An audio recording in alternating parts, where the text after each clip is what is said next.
Well, today I'm going to be continuing in my series on Mark. Now, today I'll be going to Mark chapter 11, verses 13 through 26. Now, while we get there, I just want to give a similar preface that I usually do with Mark, but today it's especially important to remember, is Mark's gospel is sort of like the Cliff Notes version of the other Gospels. Mark wrote more about what he believed to be the most important details rather than everything he remembered. And Mark would often write down his notes based on the subject that they were. Sometimes you even see the same instance twice in Mark. One of the examples is actually from this passage today. This passage today actually expands on a verse that he gave earlier in the same chapter. But it's because Mark wanted to teach lessons from Jesus rather than simply convey history like Luke, or Matthew just expressing everything he remembered. Mark tried to remember things based on topics and based on subjects. And he tried to show the lesson the way that Jesus would show it. Now, because of that, oftentimes it's very easy to miss what Mark or Jesus was trying to get us to learn. And so today's going to be a great passage to remember the way Mark writes. And today's going to be an example of something called a Markan sandwich. Now, when I first heard about this, I thought it was maybe something from Philly. But a Markan sandwich is the way Mark sandwiched tales together. Like this happened here and this happened here, and then in the middle, he would put the meat of it. And so today's going to be a great example of that. But I just wanted to give that preface because it's really important when reading this passage. So I'm just going to start reading it. It says in verse 13, "And seeing a fig tree afar off having leaves, he came, if haply he might find anything thereon. And when he came to it, he found nothing but leaves, for the time of figs was not yet. And Jesus answered and said unto it, No man eat fruit of thee hereafter forever. And his disciples heard it." Now, I'm going to come back to this, but I want us to keep in mind a few things before I keep reading. He says here that he came to the fig tree. The fig tree had nothing but leaves. The reason it didn't have leaves was because it was not the time of the figs yet. And then he says that there won't be any fruit from it. No man will eat the fruit of this fig tree. But it says, and Jesus answered and said unto it. Now I'm going to come back to that. But I just want us to kind of think through some of those things while I keep reading. And now remember, Mark will oftentimes sandwich ideas. So this will seem like maybe Mark is changing subject or talking about a different event. But we'll see why he's not. It says in verse 15, "And they come to Jerusalem, and Jesus went into the temple." Now I'm going to keep reading, but I want us to remember, this is actually the Palm Sunday event. See, in Palm Sunday, it said earlier in verse 11, "And Jesus entered into Jerusalem and into the temple. And when he had looked round about upon all things, and now the eventide was come, he went out unto Bethany with the 12. Now, we know this isn't chronological because this shows up in chapter 11, when this is 1 week before his crucifixion. But this is the same event as here, but here Mark expands it. It says, "They come to Jerusalem, and Jesus went into the temple, and began to cast out them that sold and bought in the temple, and overthrew the tables of the money changers, and the seats of them that sold doves, and would not suffer that any man should carry any vessel through the temple." So this is why when he comes in, it says that he came into the temple, looked round about, and left, because this is what he saw. Now, Mark didn't mention how he interacted with the temple until here. But this is how he interacted when he went in there. It says he was distraught. He says that he began to cast out them that sold and bought in the temple, and overthrew the tables of the money changers, and the seats of them that sold doves, and would not suffer that any man should carry any vessel through the temple. This is what he does. He throws them out, he's flipping tables, and then he taught, saying unto them, Is it not written, My house shall be called of all nations the house of prayer? But ye have made it a den of thieves. And the scribes and chief priests heard it, and sought how they might destroy him, for they feared him, because all the people were astonished at his doctrine. And when the even was come, he went out of the city. So this is the same thing. He goes in Jerusalem, into the temple, sees everything that's going on, he's not happy, and leaves. But then it says that after he went out of the city, and in the morning as they passed by, they saw the fig tree dried up from the roots. And Peter, calling to remembrance, saith unto him, Master, behold, the fig tree which thou cursest is withered away. And Jesus answering saith unto him, Have faith in God. Now that seems to be a change of subject, doesn't it? Peter's talking about this fig tree, and Jesus says, Have faith in God. Now, if I were in Peter's footsteps, if I were in his boots, I would be wildly confused. But we'll see why this was the perfect response that Jesus could give him. He continues and says, For verily I say unto you, that whosoever shall say unto this mountain, Be thou removed, and be thou cast into the sea, and shall not doubt in his heart, but shall believe that those things which he saith shall come to pass, he shall have whatsoever he saith. Therefore I say unto you, what things soever ye desire, when ye pray, believe that ye receive them, and ye shall have them. And when ye stand praying, forgive if ye have aught against any, that your Father also which is in heaven may forgive you your trespasses. But if ye do not forgive, neither will your Father which is in heaven forgive your trespasses. And that's actually the end of this fig tree lesson. Now, this whole passage, when I first read through it, probably over a decade ago, I was puzzled. Because it seemed, at least to my eyes, like Mark was writing about the fig tree, then was like, oh yeah, and then there was this temple thing, and then it's like, but back to the fig tree, and then, oh yeah, and Jesus said this, and it seemed all over. Until I learned the way Mark writes.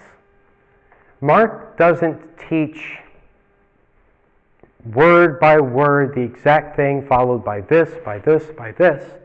Jesus gave his ministry to apply throughout the entire time he was there to our entire lives. Jesus didn't have to teach everything chronologically. And so a lot of times it's really easy for us to forget what Jesus wanted us to learn. So let's go back to the beginning of this passage we just read and look at the fig tree. I promise you it will make sense by the end. It says here, he's seeing a fig tree afar off having leaves. He came, if haply he might find anything thereon. Now, what do we expect from fig trees? Well, figs I believe they're a fruit, but they're something you harvest. They're a crop. And similar to an apple tree, you expect apples. A fig tree, you expect figs. Now, a farmer would spend so much water, so much time, so much care, nutrients, taking care of their fig tree, so that when the time comes, they can reap that harvest, gather those figs, and have what they built up. But here, when he comes to this fig tree, does he find figs? No, it says he found nothing but leaves. For the time of figs was not yet. Now, that ending right there is the key to realizing that this passage is not about Jesus unhappy with a fig tree. See, if Jesus was mad because the fig tree was in season and was not producing figs, that would be one thing. But he wanted us to realize that the time of figs was not yet, as in it was out of season. But that phrase, the time of figs was not yet, is the focal point, because he's comparing figs to something else. And he wants us to keep in mind the figs. He's punishing a tree. He's not punishing a person, it's just a tree. So he wants us to learn a lesson through the comparison. Jesus answered and said to it, "No man eat fruit of the hereafter forever." And the disciples heard it. So here he curses it. He makes it so that no man will ever eat fruit of this fig tree again. And now it changes to the temple. And they come to Jerusalem, and Jesus went to the temple and began to cast out them that sold and bought in the temple, and overthrew the tables of the money changers and the seats of them that sold doves. Now, I'm not going to just read it all through again and just say, let it sit. He's unhappy with the temple. He's very unhappy with the temple. What are they doing? Well, they're selling things in the temple. They've got money changers. They're selling doves in the temple. Doves in the temple? They are using this place to exploit the people. These people come here, and some of the ways that they would do it is they would say that their sacrifice was insufficient or impure. And thus they had to dismiss their own sacrifice and buy from the person there. And the person there would give them the proper sacrifice. But even more than that, well, you can't use your money, you have to use our Jerusalem money or our temple money. And so you had to go to the money changer who would not likely give you a fair rate. And so they would go through this entire thing just to get them money, and that's why Jesus then says, he says, "Is it not written, my house shall be called of all nations the house of prayer? But ye have made it a den of thieves." Now, this is our key as to what the comparison is about. But before I tap into that, if you want, you can come with me to this passage, but I'll be coming right back to Mark.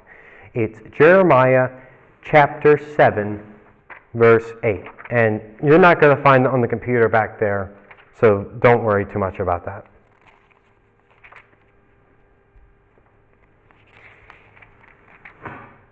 I'm going to read you the passage, and I'm going to read it all the way to the den of thieves passage that Jesus is referring to, though there are a couple of passages that are inferred.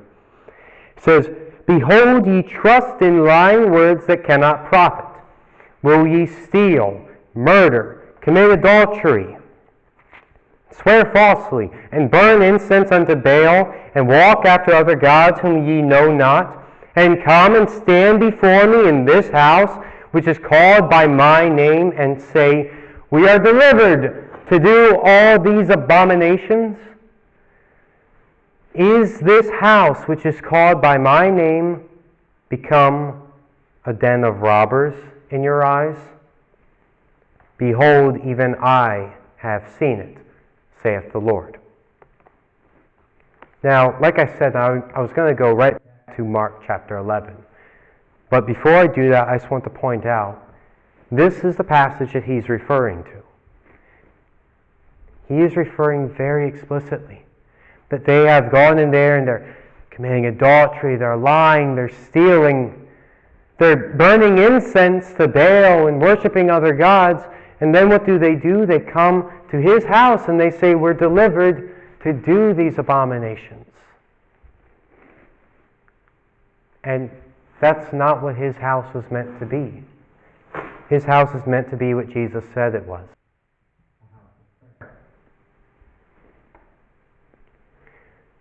You see, at the time of Jesus with the temple, they would often use this as a payment system with God. If I did this many sins, I need to give this many bulls, this many lambs.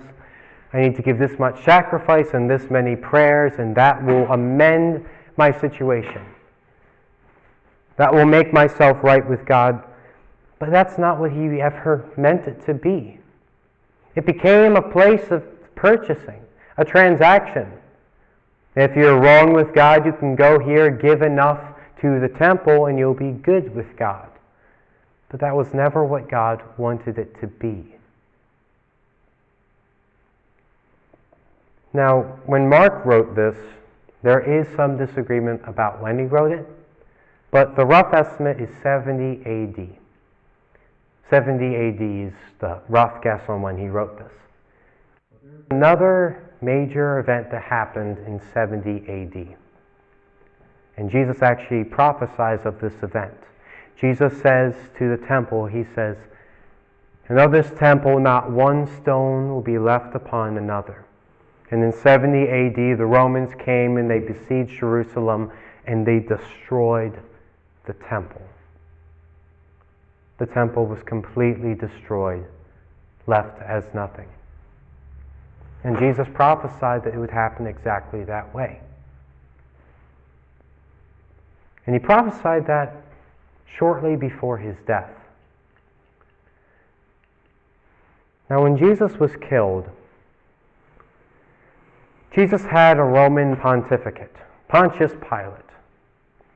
And when Pontius Pilate saw him, he said, "This man's innocent, but I can't do anything. The crowd wants him gone, so I wash my hands of this."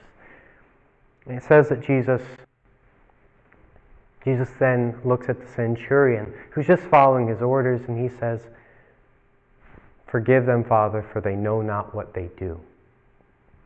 The crowd, they don't understand. The crowd just listened to their leaders. And who were their leaders? Well, their leaders were the priests, and specifically the high priest Caiaphas. Now, the high priest Caiaphas knew exactly who Jesus was. The moment that the high priest Caiaphas chose for Jesus' execution was when he saw Jesus raise Lazarus from the dead. He saw who he was. He saw what he could do, and his response was, if he can raise the dead, what's to stop the crowds and the masses from following him?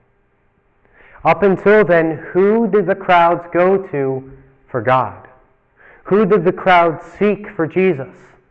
They went to Caiaphas.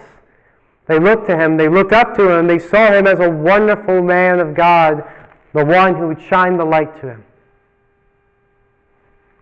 But if Jesus said we could go to God ourselves, that we didn't need to go to him to sacrifice, that we didn't need to go to Caiaphas to find the truth, that we could look in his word and that we could follow Jesus,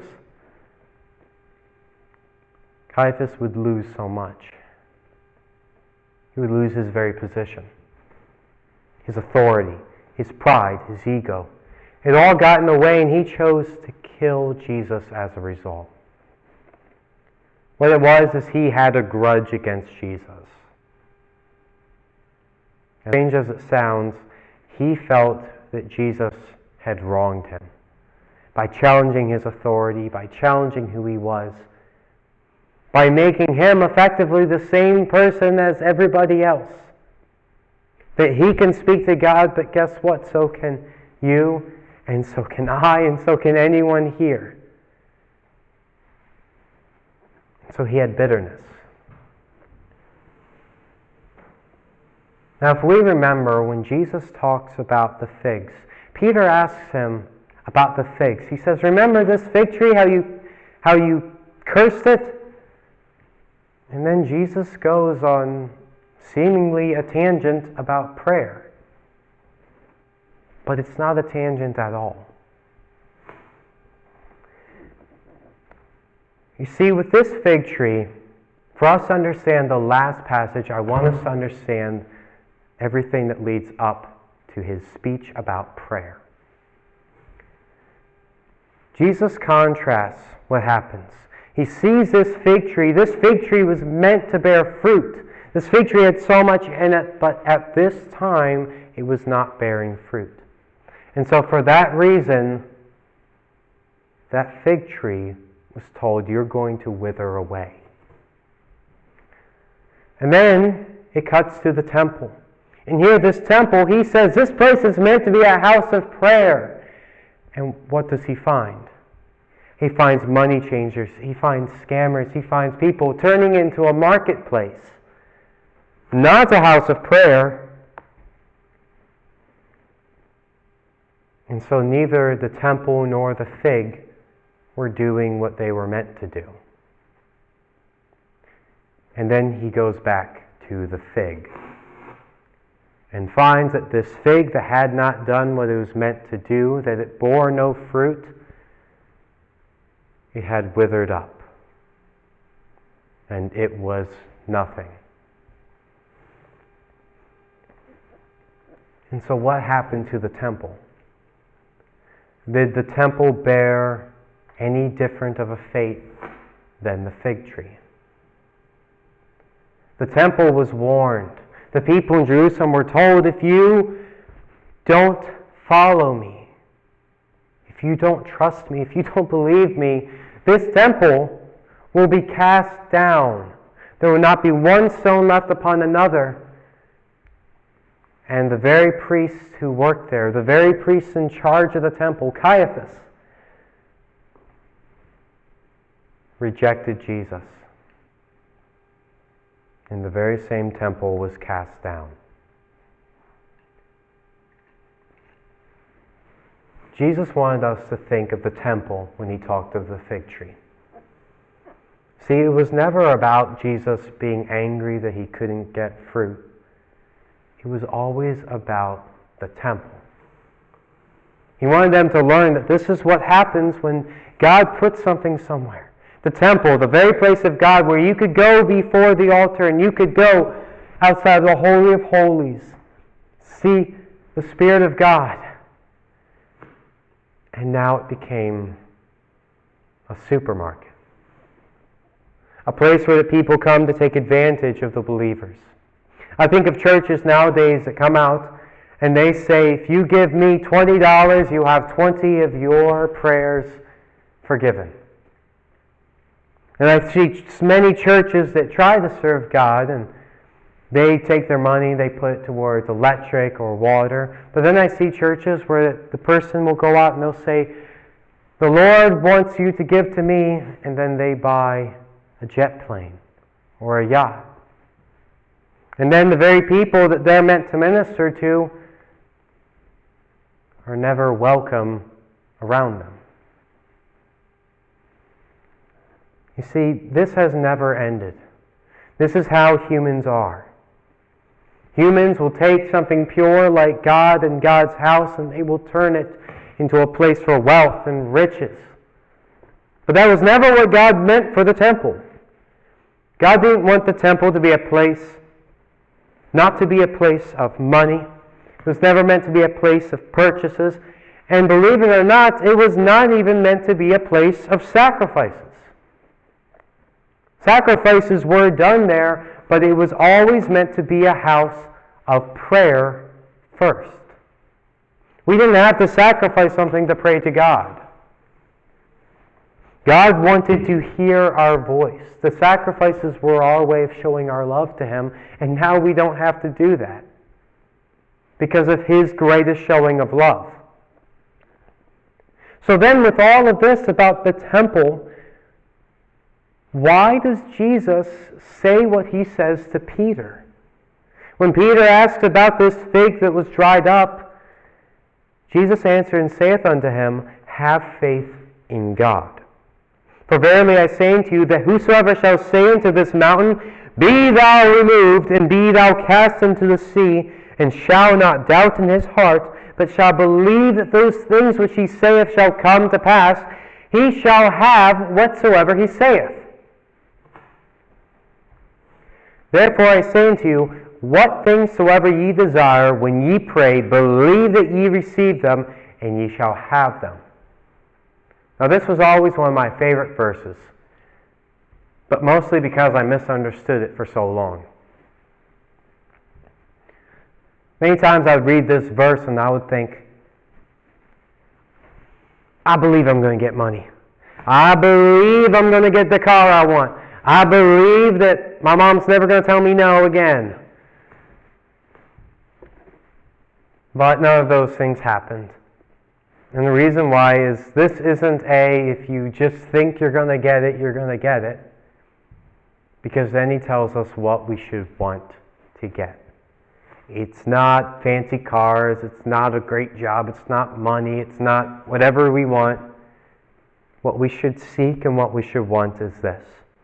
And when ye stand praying, forgive if ye have aught against any, that your Father also which is in heaven may forgive you your trespasses. But if ye do not forgive, neither will your Father which is in heaven forgive your trespasses.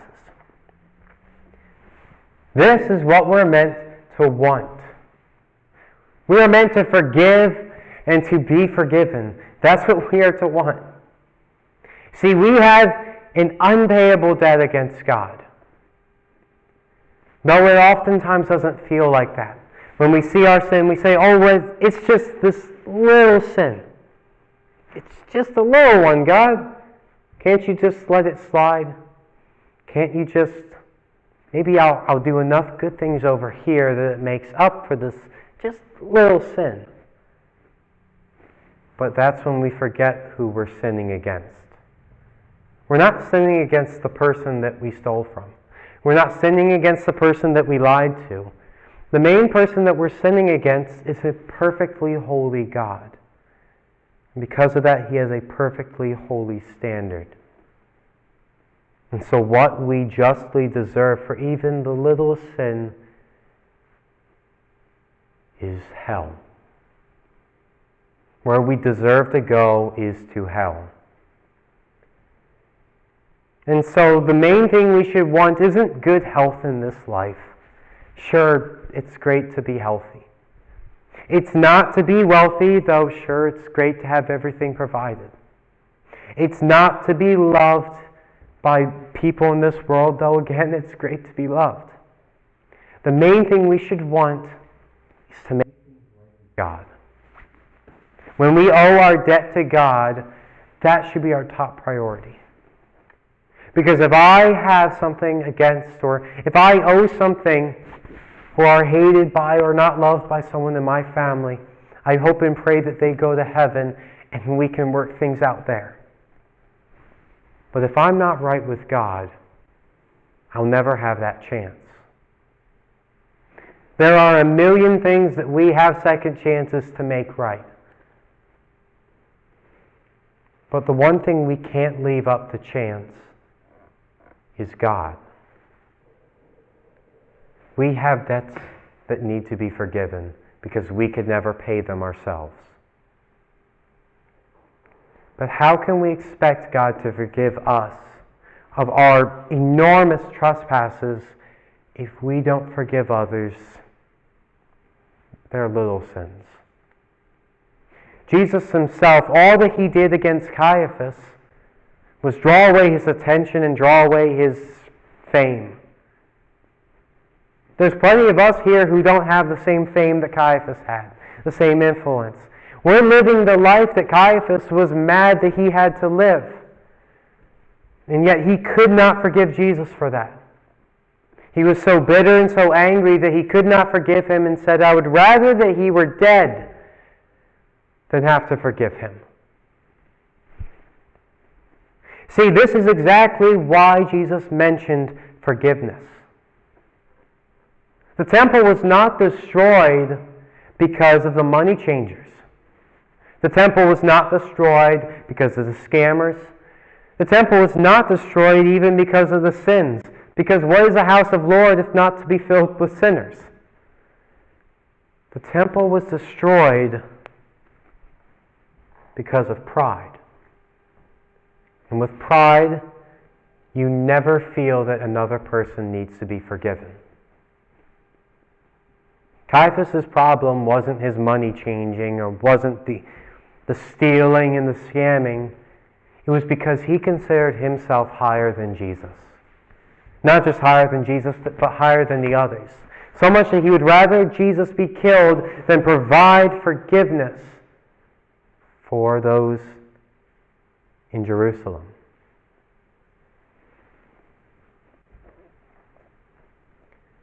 See, if the temple had changed its ways,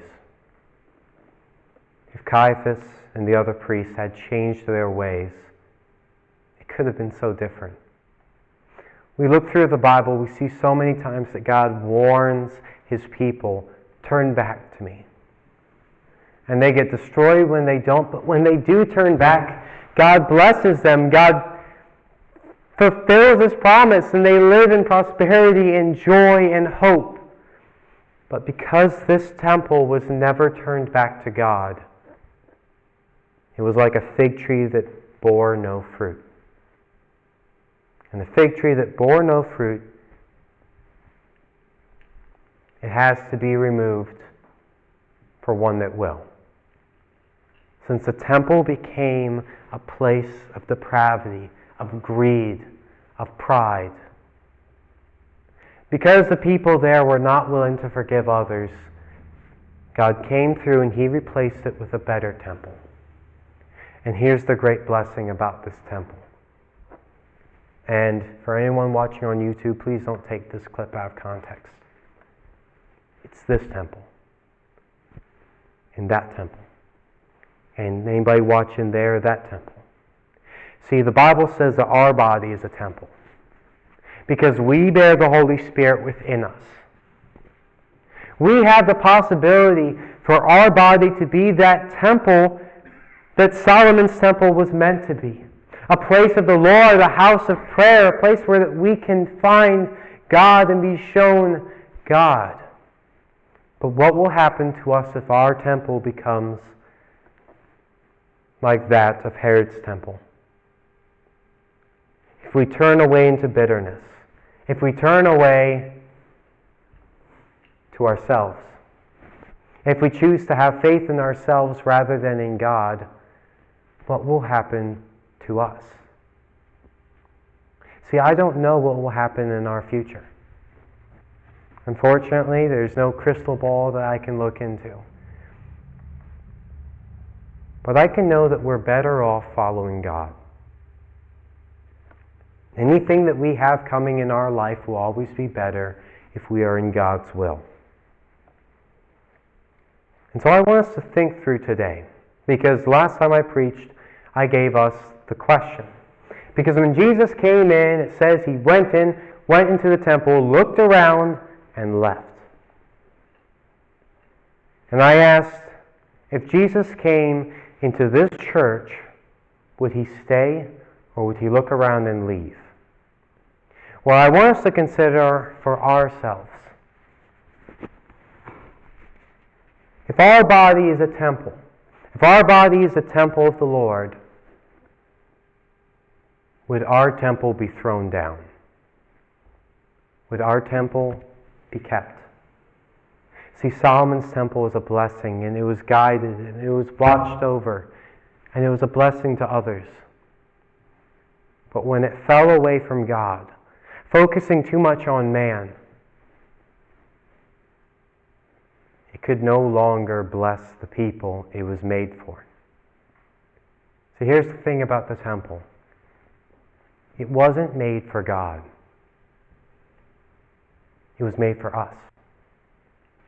It was meant to be the place that we could go to and see God. God doesn't need a special place for us, but we need a special place for him. We need to see God.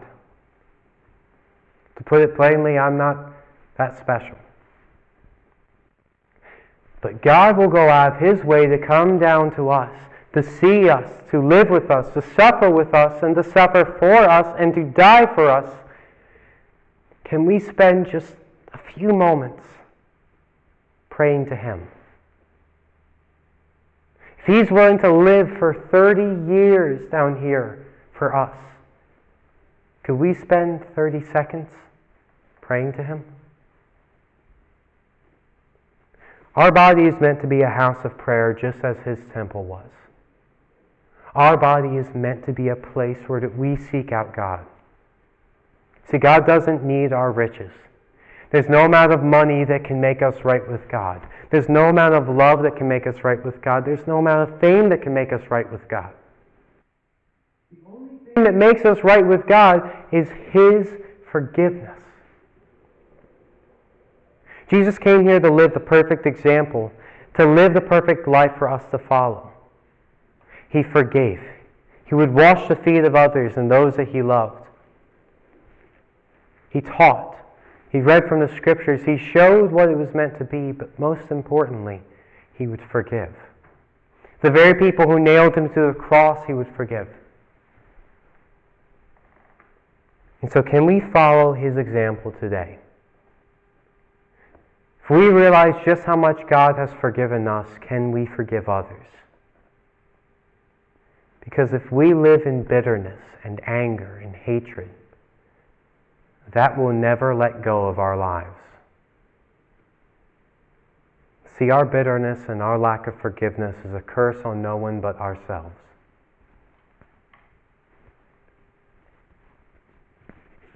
Sin doesn't just hurt the ones you do it against, it hurts you first.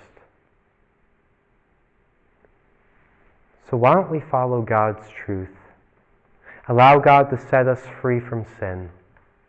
Live the way that He wanted us to live, and be that tree that bears fruit. When God comes to see us, let us bear fruit. And here's the blessing. And I want to end it with this. From the very first verse, it says that the reason why this tree didn't bear fruit was because it was not the time of figs. Well, here's the thing. That meant there was a time of figs. And we don't know how that would have done if the time had come, if it was in season. So when it's time for our season, when it's the time of figs, when it is our time to serve God, will we bear fruit?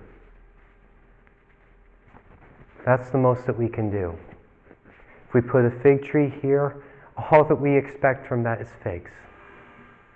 And so if we can bear the fruit that God planted us here in this life to bear, that's the best service we could ever do for God. To live the way He made us to live.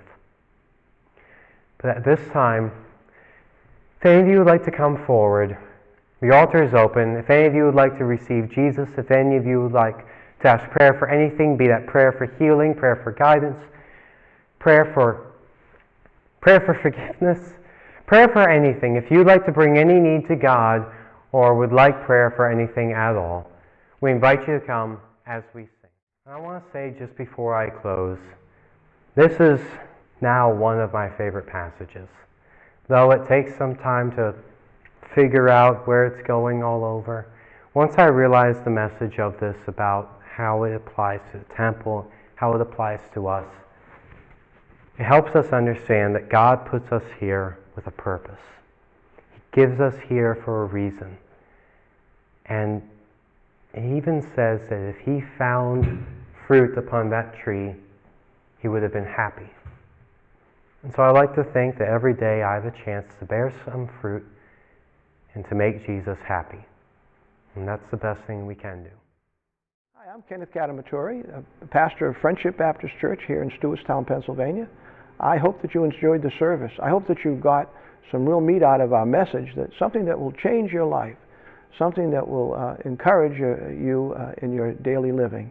If you would like to support this ministry, we just ask you to send your donations to 14874 Winterstown Road, Stewartstown, Pennsylvania, 17363.